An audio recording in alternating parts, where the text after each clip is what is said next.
Hickok 45 here. Do you think a firearm can actually be too valuable to shoot? Well, I don't know. This one's pretty valuable, this old Colt. I guess I really should not shoot it. What do you think, cowboy? What do you think? What about you, Tombstone?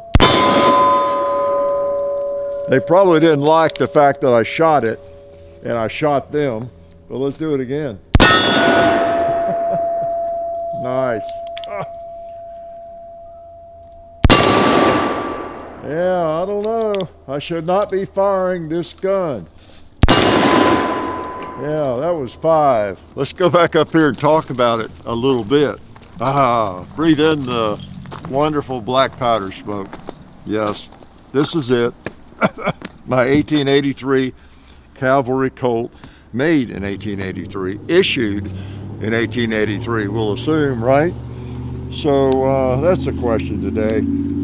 Can a gun be too valuable to shoot? Should you just maybe put it in the safe and leave it, or in the lockbox, or on the mantle, hang it on the wall, whatever it is you do with it? Oh, black powder is sweet.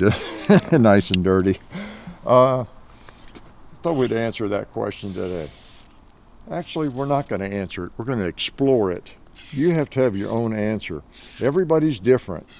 Yeah, need I tell you that?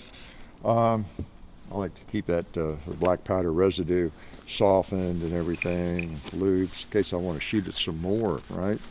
So that's the question. Should you fire an old gun like this? It's pretty valuable. This thing is. It gets up into 5 figures. And it was made in 1883.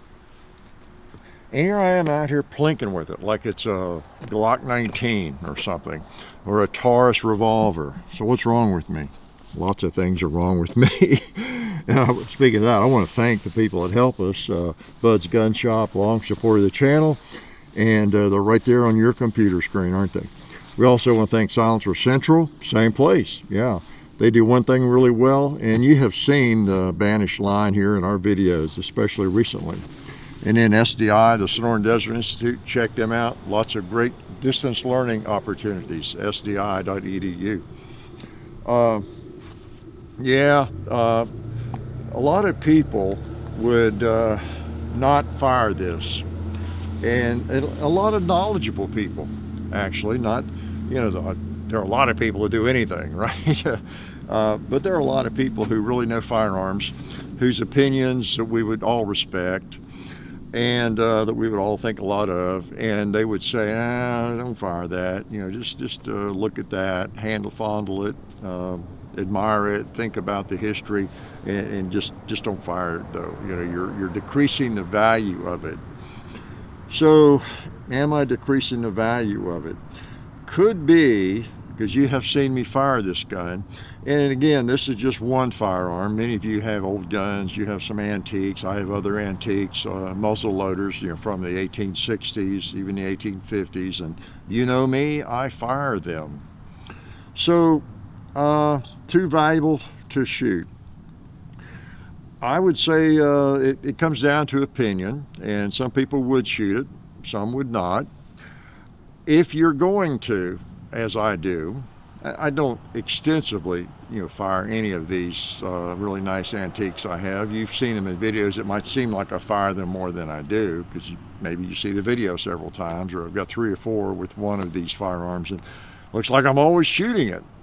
But really, in terms of round count, it's not that many. And I would advise you, if you do, to just take good care of it, fire the proper ammo. You notice this smoky stuff I'm shooting, this thing was made in 1883, so I am firing the proper powder. Lead and black powder, okay? Lower pressure, different kind of pressure curve. So the same kind of powder that was used originally with this, when some cavalry officer or whatever was carrying it in 1883 on his horse, I would expect. So taking good care of it is important. Firing the proper ammo if you're going to fire an old valuable gun like this, and then keeping it clean. I like Ballistol. This is not a Ballistol commercial. Y'all know I like Ballistol, and they're a sponsor, of course. And that's when I discovered it with black powder, of course, back in '99. But I lubricate it well, I clean it well, and whenever I do fire it, like today, I will take this down. I'll soak it today, and then I may not break it totally down tonight. It will be soaked in Ballistol. And then tomorrow, next, whatever, I will take it apart, probably totally, because I just shoot it about once a year, or so something like that, or less. And I don't really plan to fire it again for a while. So I will take it apart, probably right down to the last screw, and clean it. It'll be just like new, or at least as clean as it was before I fired it.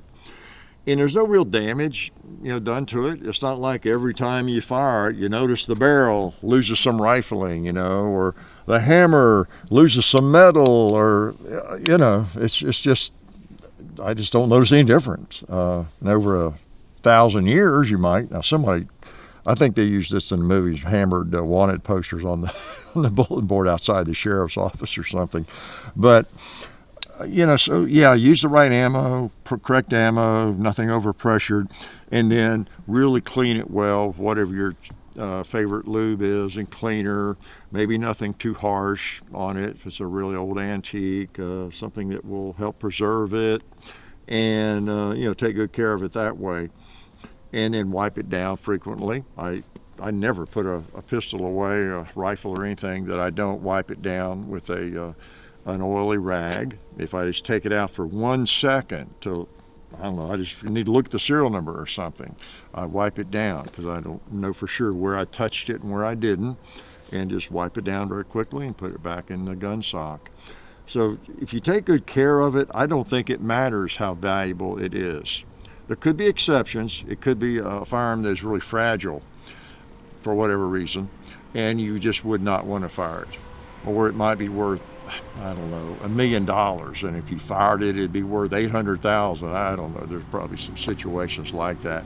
But for the most part, even though something is pretty old, and you don't want to do any damage to it, you're not necessarily gonna do damage to it. You really are not. Now, I would not, for the same reason, put it in a Kydex holster, probably. Maybe, I don't know.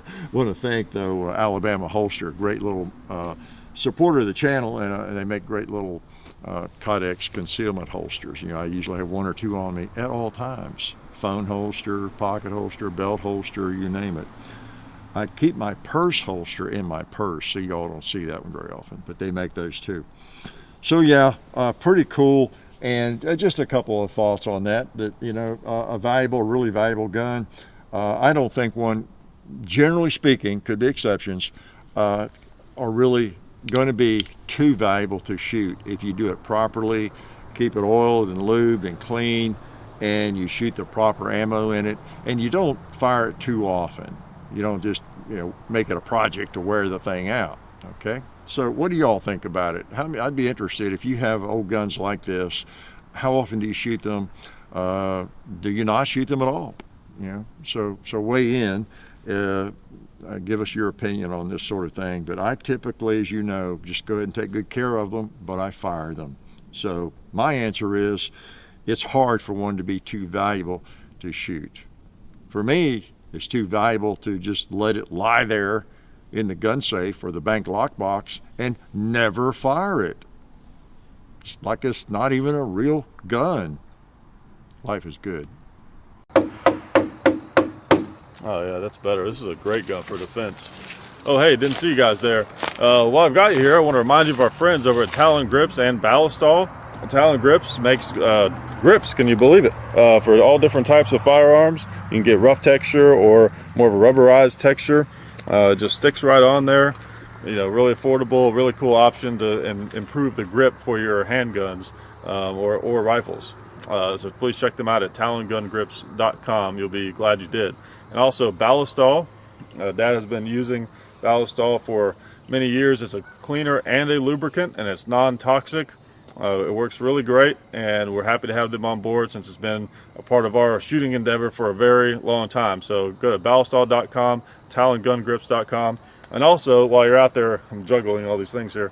Also, while you're on the internet, please do check out our other social media like Hickok45 on Facebook.